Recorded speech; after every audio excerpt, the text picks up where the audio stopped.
2023 में पूछा गया है, 3 मार्क्स का है। कितने मार्क्स का है? 3 मार्क्स का क्वेश्चन है।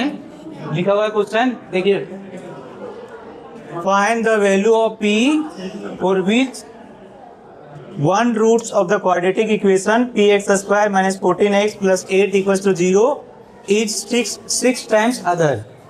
ये भी आपका पॉलिनोमियल चैप्टर से रिलेटेड है, उसी तरह से कॉन्सेप्ट यूज होगा। बताया था आपको, दोनों चैप्टर का सेम कॉन्सेप्ट है। तो सबसे पहले लिखेंगे given quadratic equation is px square minus 14x plus 8 equals to 0। अब इसमें बताया है एक रूट जो है दूसरे रूट का कितना है, 6 टाइम्स है। तो मान लेते हैं let roots of the quadratic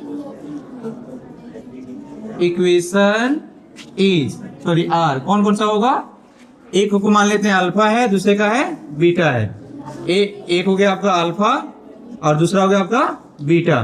then according to question एक तो आपका अल्फा ही रहेगा, दूसरे के बारे में बताया है कि 6 टाइम्स है, तो यहाँ पे लिखेंगे एक तो अल्फा ही रहेगा, बीटा के बराबर हो जाएगा 6 इंटू अल्फा। क्या हो जाएगा आपका? 6 इंटू, और एक आपका अल्फा ही रहेगा। समझ रहे, ये 2 रूट्स हुआ आपका।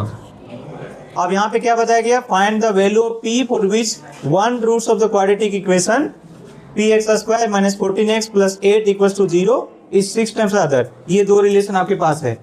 अब जो है sum of root, sum of 0 जो जानते हैं, सम ऑफ रूट्स क्या होगा? Sum of roots minus B by A. क्या होगा आपका? Minus B by A. यहाँ से अगर सोचेंगे तो b कितना है आपके पास? माइनस 14। तो ये आपका हो जाएगा माइनस ऑफ माइनस 14 और डिवाइडेड बाय कितना हो गया? p। ठीक है यहाँ तक। और यहाँ पे आपका जो है वो क्या हो जाएगा? सम ऑफ ये हो जाएगा, एक अल्फा है, एक आपका है 6 अल्फा। तो ये हो जाएगा 14 by p, so 7 alpha equals to 14 by p। यहाँ से 7 ही कैंसिल हो जाएगा, सो यहाँ से हो जाएगा alpha equals to 1 by p। अभी आपका p का वैल्यू नहीं निकला है, p का वैल्यू अभी नहीं निकला है, और सॉरी कितना हो गया आपका? 2 बाय p। ठीक है, 2 टाइम्स में कटेगा ये। अब नेक्स्ट स्टेप है, नेक्स्ट इसका कॉन्सेप्ट लगेगा प्रोडक्ट ऑफ 0। क्या होगा आपका? प्रोडक्ट ऑफ रूट्स या 0 क्या होता है आपका? c बाय ए। c आपका कितना है? c आपका है 8 और ये आपका है p। ठीक है ना यहाँ तक। अब बताइए यहाँ पे प्रोडक्ट मतलब कितना होगा? 6 अल्फा, ये हो जाएगा, into alpha equals to 8 by p। तो ये होगा आपका 6 alpha square equals to 8 by p। अब ये आपके पास 2 इक्वेशन है, इस 2 इक्वेशन के हेल्प से p का वैल्यू निकालना है। किसका वैल्यू निकालना है? p का वैल्यू निकालना है। तो अल्फा के वैल्यू यहाँ से पुट कर दीजिएगा, p के फॉर्म में आएगा। 2 इक्वेशंस है, इसको मान लेते हैं 1, इसको मान लिए 2। ये 2 इक्वेशन है, इस दोनों के हेल्प से आपको p का वैल्यू फाइंड करना है। तो फर्स्ट इक्वेशन से अल्फा का वैल्यू सेकेंड इक्वेशन में पुट कर दीजिए। यहाँ लिखेंगे put alpha equals to 2 by p in equation number 2 में पुट करेंगे तो आपका 2 है 6, अल्फा के वैल्यू रख देंगे 2 बाय p, स्क्वायर लगा दीजिए, इक्वल्स टू 8 बाय p। ठीक है यहाँ तक। अब ये हो जाएगा 6 इंटू 2 का square 4 by p square equals to 8 by p। ये 4 2 जा 8 कैंसिल हो गया, p से p भी कैंसिल हो गया। ठीक है ना। एंड दिस इम्प्लाइज दैट यहाँ से आपका बचेगा, ये 3 टाइम्स में भी कैंसिल हो जाएगा। सो यहाँ पे p बचा, ये हो गया 3 बाय p और राइट में आपका 1 हो गया। So 3 equals to p, therefore p equals to 3। ये आपका कंप्लीट आंसर है। लिखा हुआ है if alpha and beta are roots of the quadratic equation x square minus 7x plus 10 equals to 0, then find the quadratic equation whose zeros are alpha square and beta square. आप जानते हैं कि अगर कोई भी क्वाड्रेटिक इक्वेशन का alpha and beta 0 है, quadratic polynomial का, उसका इक्वेशन लिखना जानते हैं। क्या होता है formula? X square minus alpha plus beta x plus alpha into beta. Quadratic polynomial लिखने का ये तरीका होता था। अगर इक्वेशन पूछ रहा था आप जीरो लगा दीजिए, कोई तो इशू है नहीं। लेकिन यहाँ पूछ रहा है अल्फा और बीटा नहीं है, अल्फा स्क्वायर और बीटा स्क्वायर, तो क्या फॉर्मूला हो जाएगा? अल्फा स्क्वायर यहाँ लगा दीजिए, यहाँ पे ये लगा दीजिए, ठीक है ना। तो आपको निकालना है बेसिकली पहले अल्फा और beta, then alpha square beta square निकल जाएगा। तो इसको अल्फा बीटा क्या होता है? जीरो होता है। क्या होता है? या रूट्स होता है। तो रूट्स कैसे निकालेंगे? इसको फैक्टराइज करके निकालेंगे। कैसे निकालेंगे? तो लिखेंगे पहले इसको सोल्यूशन में, गिवन क्वाड्रेटिक इक्वेशन इज क्या है? X square minus 7x plus 10 equals to 0।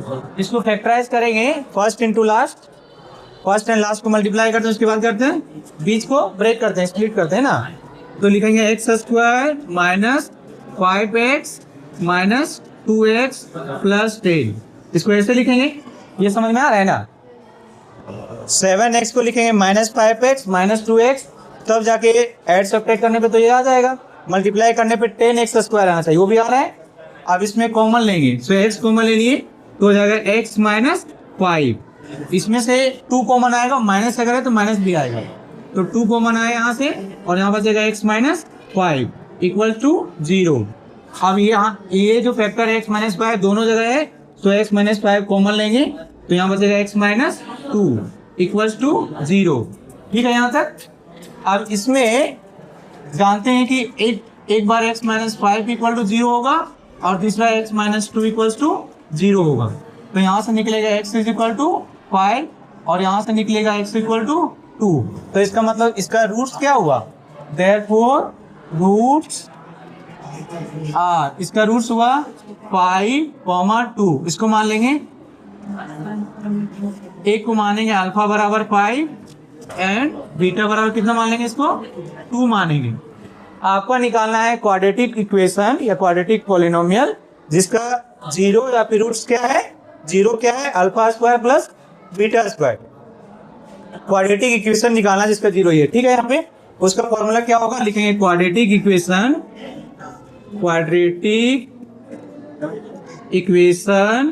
whose zeros are alpha square and beta square.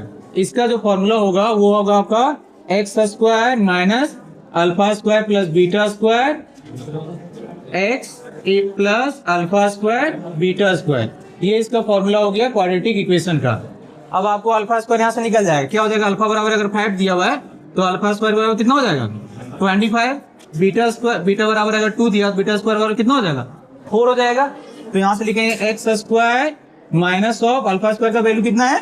25, beta square का कितना वैल्यू? 4। तो 25 प्लस 4 कितना हो जाएगा? 29। सो 29x प्लस इस दोनों को मल्टीप्लाई करेंगे कितना हो जाएगा? 100। तो ये आंसर हो गया आपका, ठीक है।